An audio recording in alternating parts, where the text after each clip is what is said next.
नमस्कार सर। सत साहिब जी। क्या नाम है आपका? मेरा पवन दास है जी। सर क्या करते हो आप? मैं फिजिक्स लेक्चरर हूँ प्राइवेट। तो सर आपसे एक बात ये पूछना चाहते हैं कि आप संत रामपाल जी महाराज जी से जुड़ने से पहले कौन सी भक्ति साधनाएं करते थे?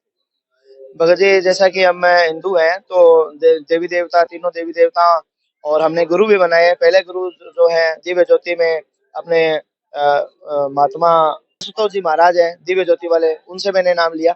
और फिर बाद में डेरा सच्चा सौदा राम रहीम से नाम लिया, 4 साल उनमें रहे थे। फिर बाद में ये मन में रहता था अभी पूर्ण परमात्मा जो है वही अपने कष्टों को हर सकता है। वो कष्ट यथावत वैसे के वैसे ही थे।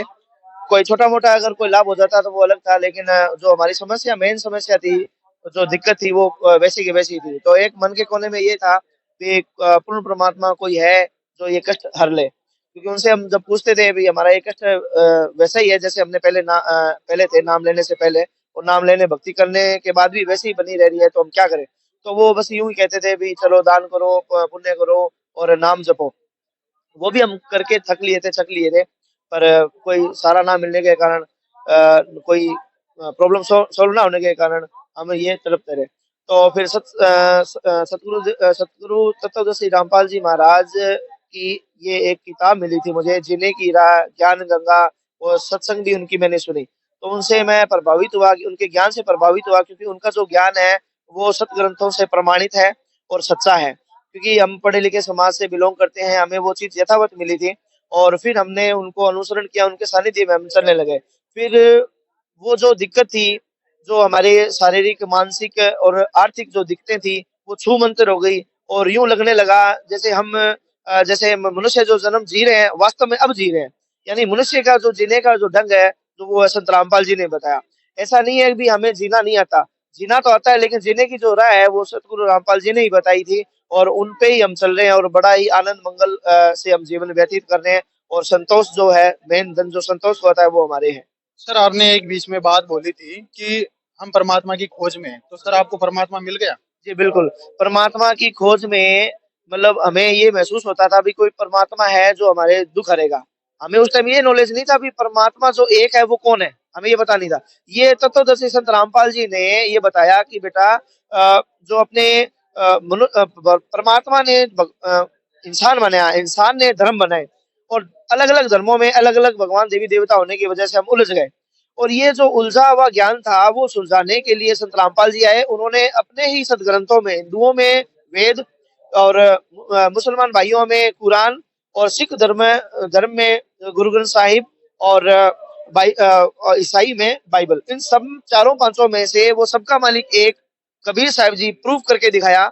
और वो कबीर साहब प्रूफ होने के बाद उनके जो सदग्रंथों में हमने देखा, तो आगे की पीछे की, यानी अपने वर्तमान, भविष्य, भूतकाल, तीनों की स्थितियां बताई गई भी, इस समय ऐसे आएंगे, ये चीज घटना ऐसी होगी। तो उससे बड़ा प्रभावित हुए और वो ज्ञान सच्चा मिला। और कबीर साहब को एक कवि समझ के ही छोड़ा गया था, क्योंकि पांचवी छठी में कबीर साहब जी के दोहे आते थे। उसके बाद में हमने कभी नाम ही नहीं सुना उनका, और ना किसी धर्मगुरुओं ने कहा भी कबीर जी की वाणी के बिना कोई भी सत्संग पूरी नहीं हो पाती।